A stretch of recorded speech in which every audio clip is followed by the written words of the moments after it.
Boa noite a todos. Que a paz e a harmonia do Mestre nos envolvam nesse momento.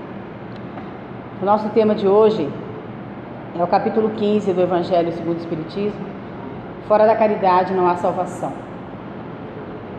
Nesse texto do Evangelho tem uma parábola dita por Jesus e tem algumas histórias que nós vamos contar durante o tema.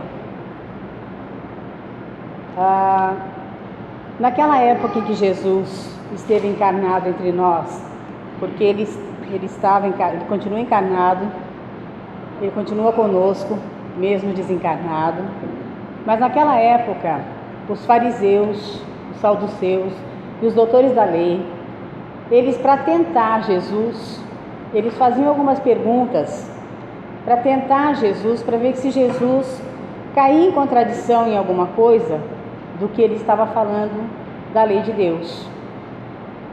Acontece que Jesus era Jesus e sabia o que as pessoas iriam perguntar, mesmo ao chegar diante dele. Então ele deixava realmente as pessoas perguntarem, mas ele sempre nos trazia uma história, uma parábola, para que a gente possa refletir. Eu costumo brincar com os meus alunos que nós temos dentro da nossa caixa craniana um local chamado cérebro. E não está aí de enfeite. É para a gente raciocinar, é para a gente pensar.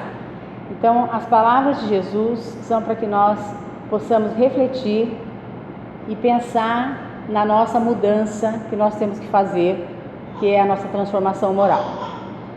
Então, naquele dia, um doutor da lei chegou para Jesus e perguntou assim: Mestre, o que eu tenho que fazer para entrar na vida eterna, para ganhar a vida eterna? Jesus então perguntou para ele assim: o que está escrito na lei? O que ledes na lei? Ele então respondeu: amarás o Senhor teu Deus de todo o teu coração, de toda a tua alma, de todas as tuas forças, de todo o teu espírito, e ao próximo como a ti mesmo. Jesus falou: exatamente, você respondeu corretamente. Mas o doutor da lei queria ainda tentá-lo mais uma vez para ver o que ele iria responder. Então ele questionou assim: mas quem é o meu próximo?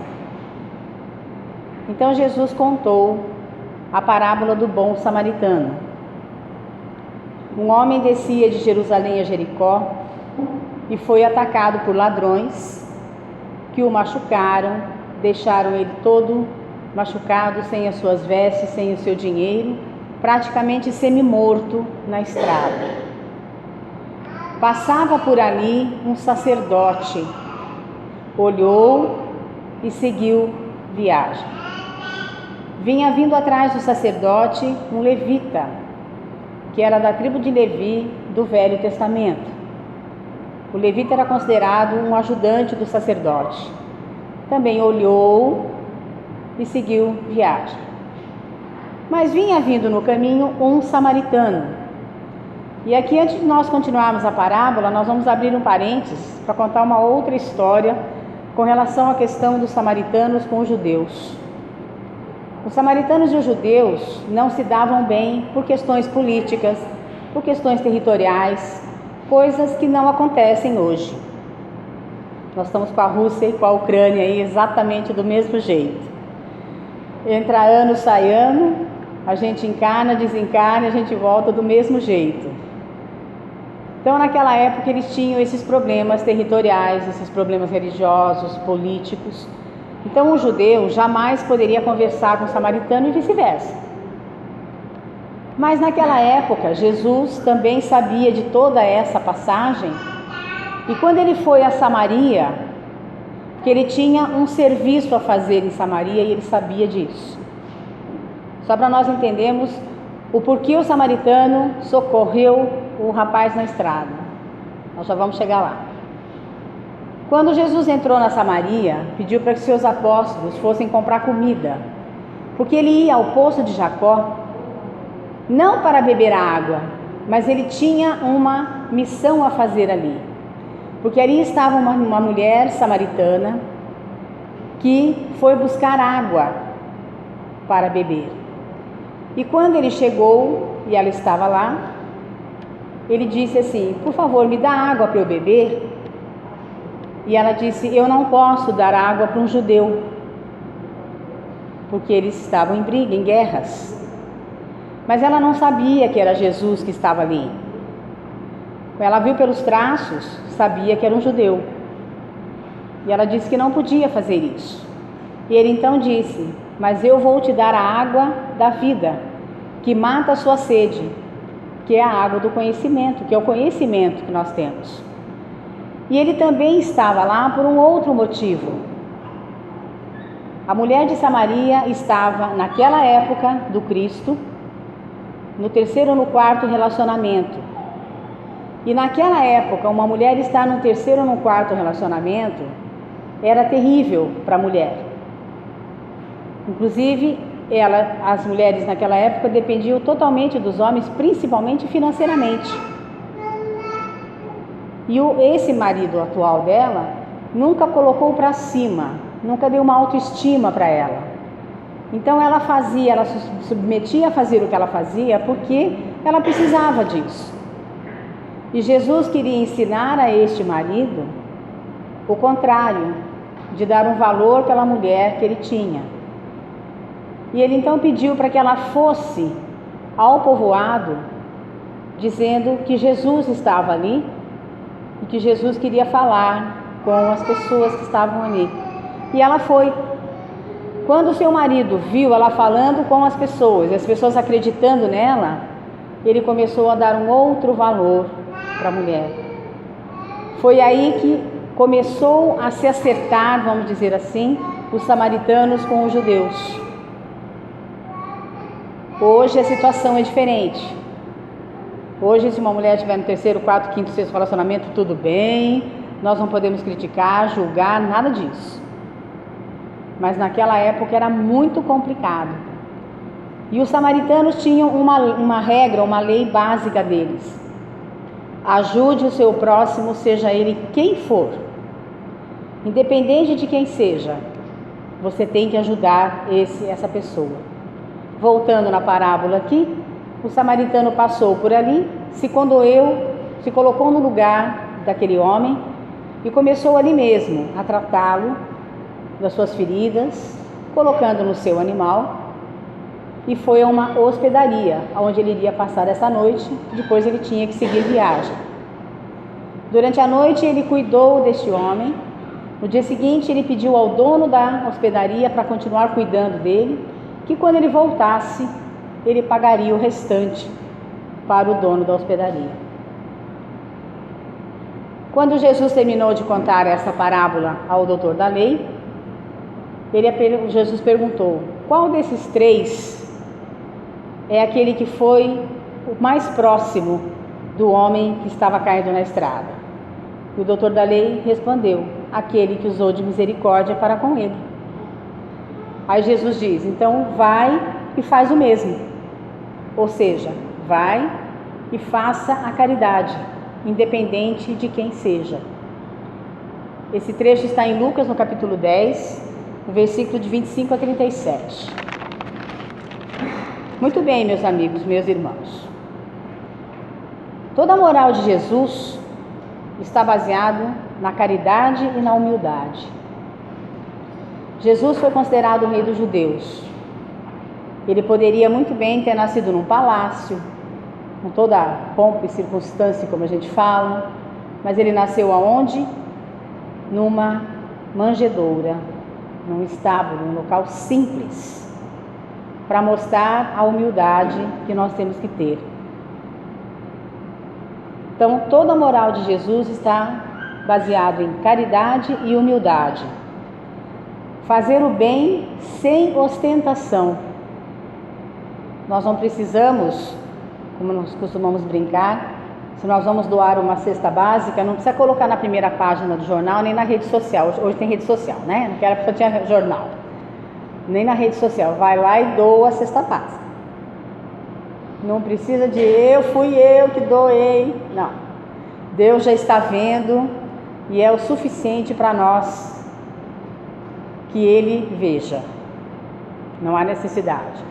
Então, humildade e caridade são duas virtudes totalmente contra o egoísmo e o orgulho.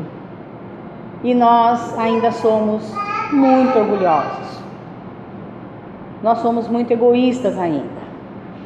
Já melhoramos um pouco, mas ainda temos que melhorar um pouco mais.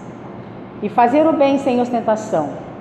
Tem uma outra história interessante dentro do Evangelho segundo o Espiritismo também, da Condessa Paula. Era uma condessa do século XVIII, então ela tinha ela morava num castelo, num palácio, tinha muita grana, vamos dizer assim, mas ela fazia muita caridade. E quando ela ia fazer a caridade em locais mais afastados do palácio, ela trocava de roupa, justamente para não humilhar as pessoas com quem ia receber. E ela levava sua filha, ela só tinha uma filha. E o conde, o seu marido, sabia disso e aprovava. Então nem todos os homens são ruins, certo? Todos tem homens bonzinhos também. Tem mulheres bonzinhas também, mas tem homens ruinzinhos, tem mulheres ruinzinhas, a gente precisa melhorar um pouquinho. Mas nós já melhoramos bastante. É que nós estamos falando com relação à mulher samaritana. Sendo assim, ela fazia toda essa caridade de coração mesmo. E levava sua filha para aprender a fazer a caridade também.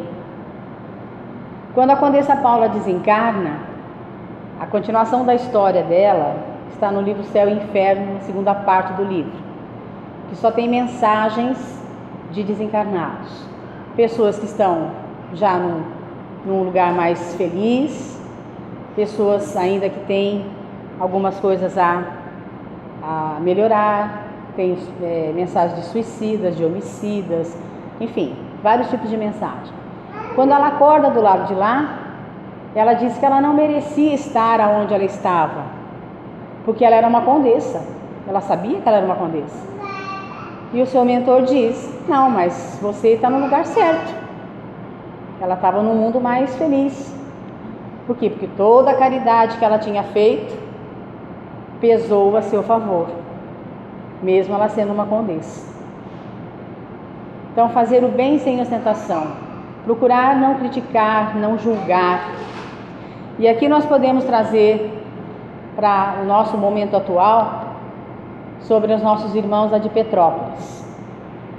Hoje nós ouvimos uma reportagem na televisão que nos chamou bastante atenção, porque nessa pandemia, na verdade a pandemia veio, eu não sei se vocês já ouviram isso, mas nós ouvimos algumas vezes, Deus mandou essa pandemia porque Deus já estava cansado de todo mundo.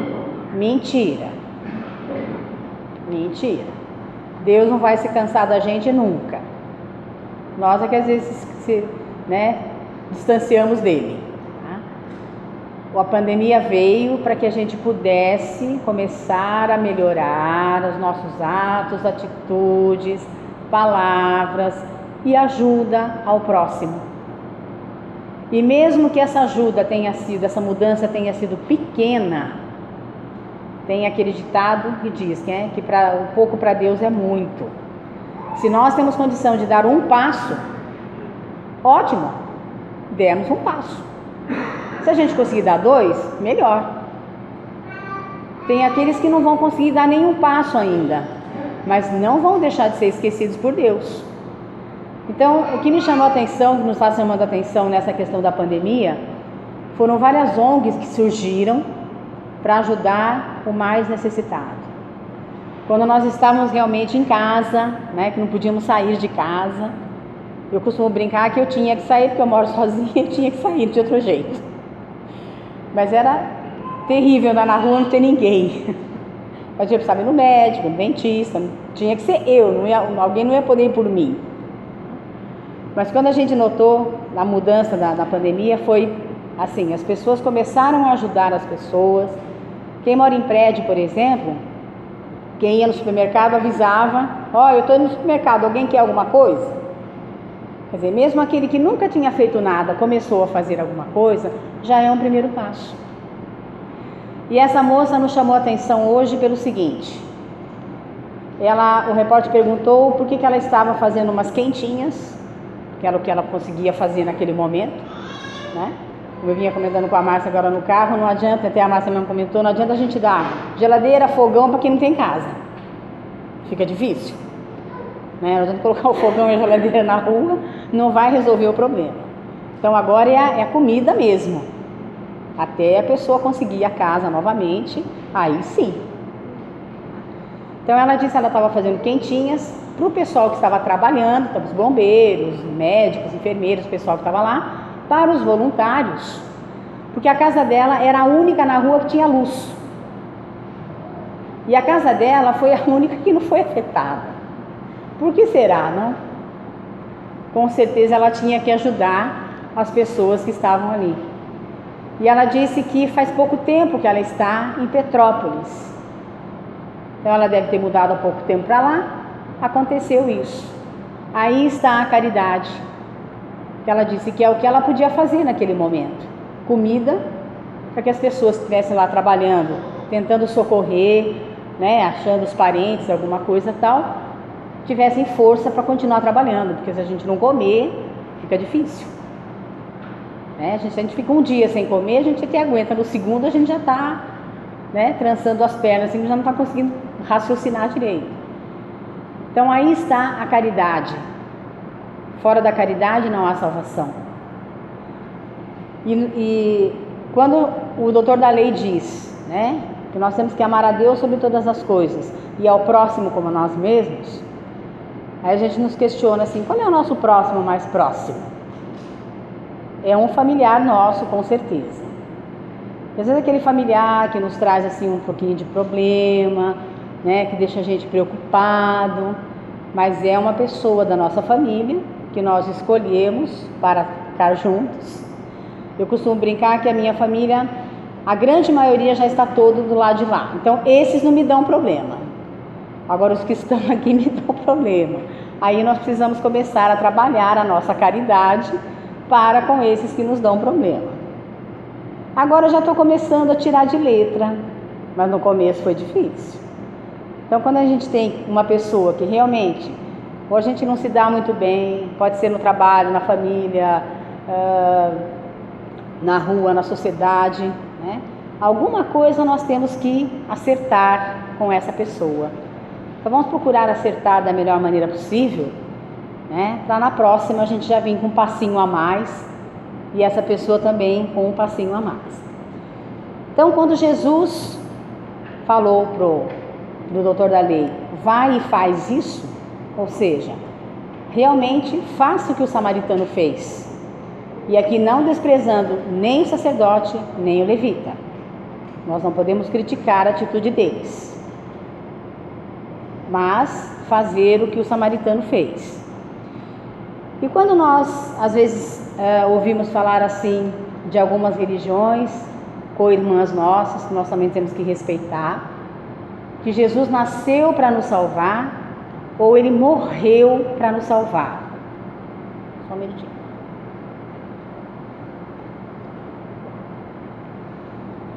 Digo a vocês que nem uma coisa nem outra. Ele não nasceu para nos salvar, embora tenha um texto em Lucas que diz: hoje na cidade de Davi nasceu o Cristo Salvador.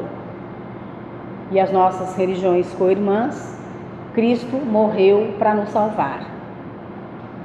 Então, ele nem nasceu, nem morreu. Mas ele nos ensinou a nos salvar. Ou ele veio e trouxe, vamos dizer, uma cartilha, para que nós possamos pegar essa cartilha e colocarmos em prática. E é uma coisa simples de nós fazermos. Como diziam os jovens hoje, simples assim. É só nós seguirmos os 28 capítulos do Evangelho. Coisa básica. E não vem dizer para mim que está difícil, não está não. Durante a gente fala, tá assim, né? Porque a gente não consegue fazer nem o primeiro, o que dirá o resto. Mas tudo o que está, toda a doutrina do Cristo, que está dentro do Evangelho, é a nossa salvação. Então, Jesus, ele veio nos ensinar a nos salvar. Então, se nós seguirmos à risca o que está escrito no Evangelho e colocarmos em prática, nós teremos a nossa salvação. Ou seja, a nossa transformação moral, nossa melhora íntima, para que a gente possa realmente crescer e evoluir espiritualmente. No filme de Kardec, se alguém assistiu o filme de Kardec, se não assistiu, hoje está para baixar no YouTube, que na época tem que primeiro passar no cinema, ainda continua a mesma regra. Primeiro passa no cinema, depois podia copiar naquela época, né? Agora pode já baixar no YouTube. No filme de Kardec tem uma cena interessante sobre essa questão de fora da caridade não há salvação, dessa frase. A família de Kardec era católica. Aliás, a família de Hipólito Leon Denisard Rivaio, o professor Rivaio, era católica. Então ele veio do catolicismo. Mas com toda a sua pesquisa que ele fez dentro do espiritismo, ele se tornou espírita. E praticante porque ele tinha os médiuns.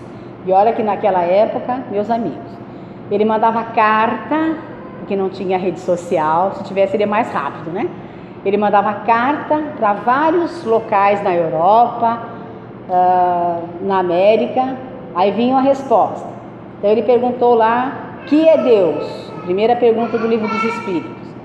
Ele não perguntou quem é Deus. Se ele tivesse perguntado quem, seria uma pessoa. Ele perguntou, o que é Deus? Se todas as respostas viessem iguais da pergunta que ele fez, então ele automaticamente, essa resposta está certa. Que Deus é a inteligência suprema, causa primária do universo. E assim ele fez com as 1019 perguntas do Livro dos Espíritos. Então olha o trabalho que ele teve naquela época. E numa das cenas do filme, ele, após o lançamento do Livro dos Espíritos, no dia 18 de abril de 1857, ele vai à igreja e está na frente do crucifixo de Jesus, e o bispo vem lá, logicamente, discutir com ele de novo, porque ele já tinha discutido com ele no começo do filme, porque ele queria colocar a matéria ensino religioso como uma matéria de disciplina com nota, e ele achava que não, que a religião a família teria que ensinar na época, a igreja complementava e não havia necessidade de ser uma matéria com nota. Nós sabemos que hoje os colégios católicos, evangélicos, têm sim uma disciplina religiosa, ensino religioso, e tem nota. Que as crianças e os jovens não me escutem, mas sabem que não podem reprovar a religião. Podem reprovar outras matérias, mas que ele não os me escutem. As crianças continuam dormindo aí, quietinho, tá? Não falei nada, hein? Mas ele queria discutir, né? O bispo queria discutir com ele sobre isso. E quando o bispo entra na igreja e vê ele diante do crucifixo de Jesus, ele pergunta assim, o senhor veio pedir perdão a ele pelo que o senhor está fazendo? Ele diz, não, eu vim agradecer porque ele está me ajudando. E aí começou uma discussão sobre caridade. E o bispo disse que fora da igreja não havia salvação. E ele diz, não, é fora da caridade que não há salvação. Então, quanto mais caridade nós fizermos, mais, vamos dizer assim, nós seremos salvos no sentido de progresso espiritual, melhora íntima e essa transformação moral que nós temos. Então, Jesus, quando ele coloca, fora da caridade não há salvação, é a nossa transformação moral que nós temos que fazer. E Santo Agostinho, no Evangelho, também tem um trecho que ele conta como é que ele se transformou moralmente. Todo dia, toda noite, antes dele se recolher, ele fazia uma revisão do seu dia, por exemplo.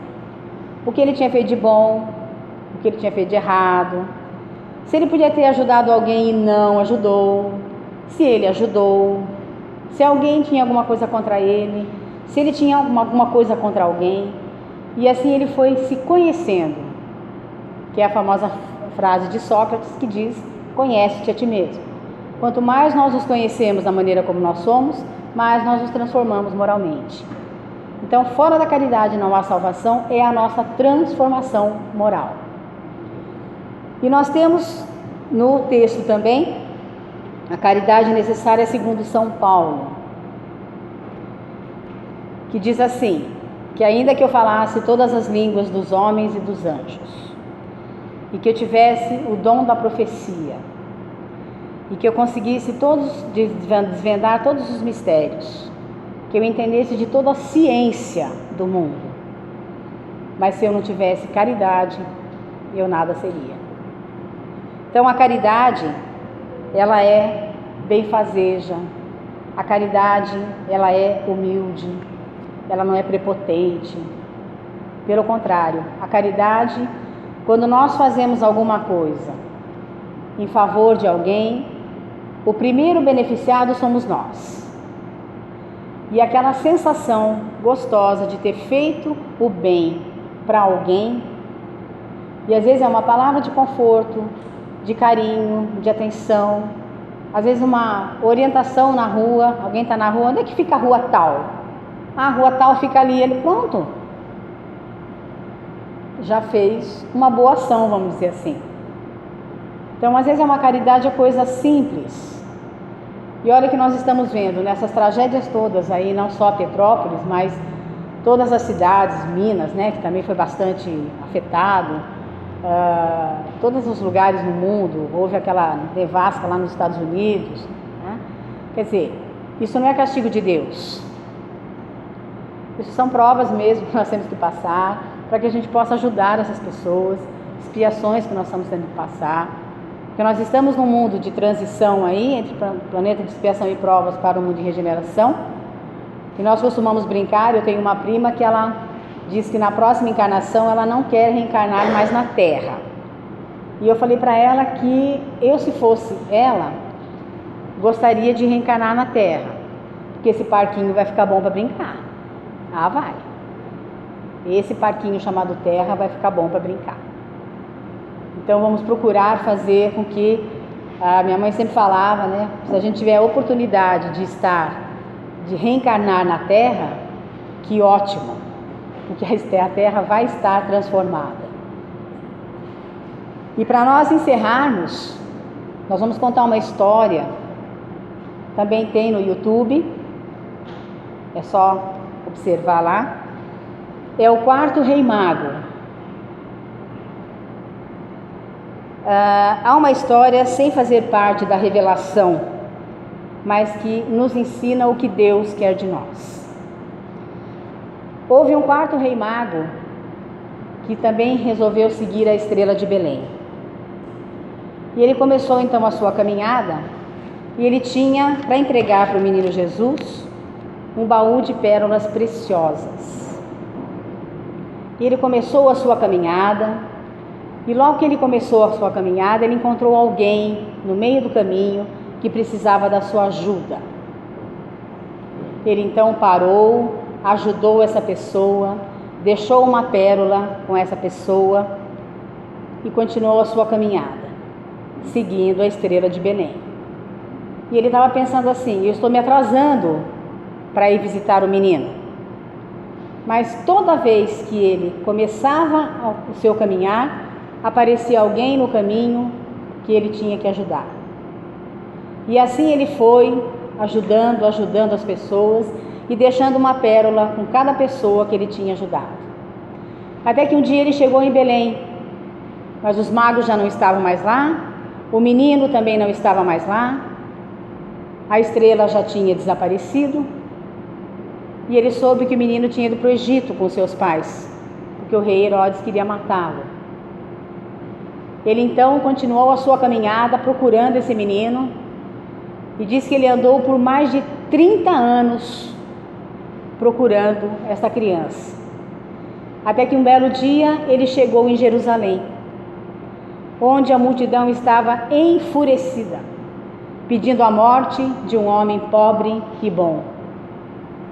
E ele, ao chegar e se aproximar de Jesus, já na cruz, ele olhou para os seus olhos e viu o brilho da estrela que ele tanto procurava. Só que era tarde demais. para ele entregar a pérola para o menino, que tinha se transformado num homem, que estava sendo crucificado. Ele então, já com uma certa idade, cansado, ele resolveu se hospedar numa hospedaria e esperar a morte chegar. Precisou de 3 dias para que uma luminosidade muito intensa entrasse no seu quarto, e essa luz brilhava muito mais do que 1000 estrelas. Era o ressuscitado, era Jesus. Ele então caiu diante dele de joelhos e disse: eu falhei na minha missão. E ele tinha uma única pérola no bolso. Ele entregou essa pérola para Jesus, e Jesus disse: você não falhou. Eu estava em cada pessoa que você ajudou no meio do caminho. Eu estava nu e me vestistes, eu estava com sede e me deste de beber, eu estava com fome e me deste de comer, eu fui preso e fosse me visitar, eu estava sem abrigo, me deste abrigo. Eu só tenho a agradecer os presentes de amor que você me deu. Você agora está comigo, o céu é a sua recompensa. A história, meus amigos, não requer explicação, porém, nós somos o 4º Rei Mago, que estamos trabalhando para Jesus e dando continuidade no seu trabalho. Por isso, fora da caridade não há salvação. Qualquer um de nós, de qualquer religião, de qualquer seita, de qualquer raça, que faça o bem, é o 4º Rei Mago que Jesus espera que nós sejamos.